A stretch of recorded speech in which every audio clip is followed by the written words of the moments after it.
मला विचारलंय अरे थांब तुला करते सापाला इथं म्हणताना मी त्यासाठी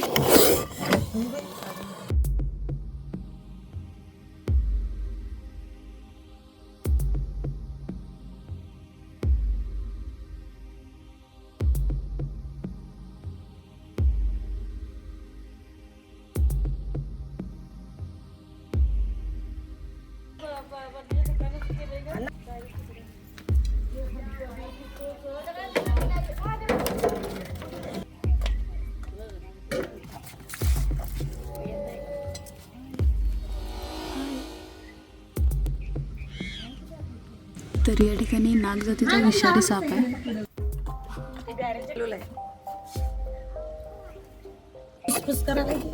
मोठा आहे होय परवाच नाही आम्हीच दाखवलेलं तेच आहे.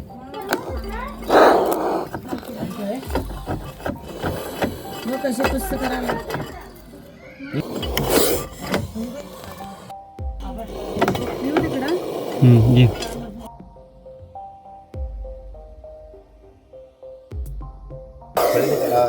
इकडे फास्ट आहे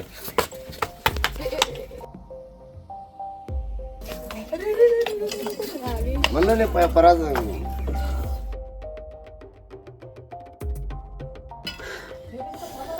देऊ असू दे असू दे.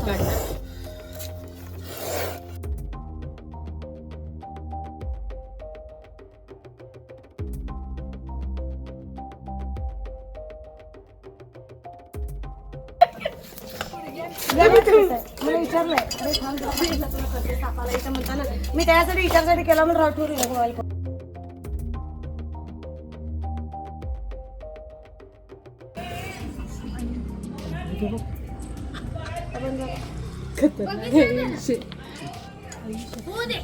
अतिशय सुंदर पण घातक असा नागजातीचा विषारी साप आहे या ठिकाणी. त्याला इंग्लिशमध्ये इंडियन स्पेक्टॅकल कोब्रा म्हणतात.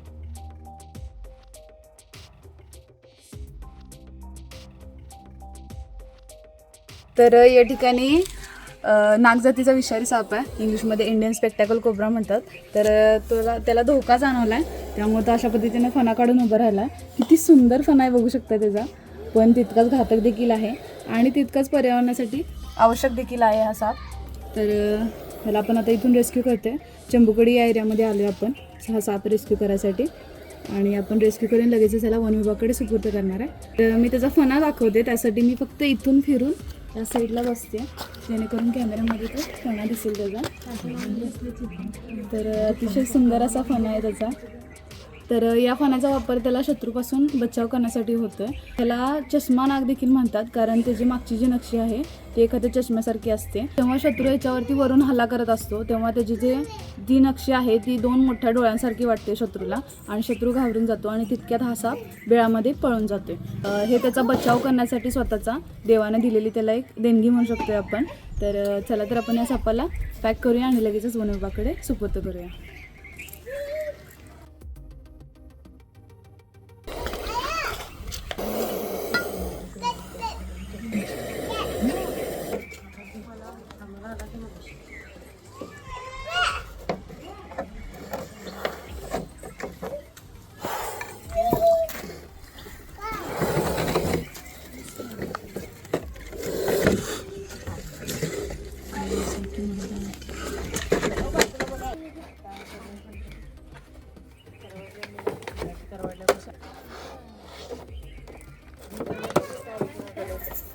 तर आपण याला सेफली रेस्क्यू केलं. चला तर वन विभागाकडे सुपूर्द करूया.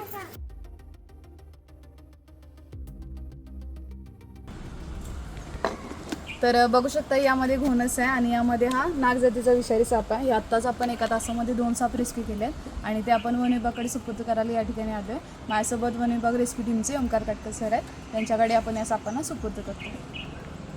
तर तुम्हाला व्हिडिओ आवडला असेल तर व्हिडिओ लाईक, शेअर आणि सबस्क्राईब नक्की करा. थँक्यू.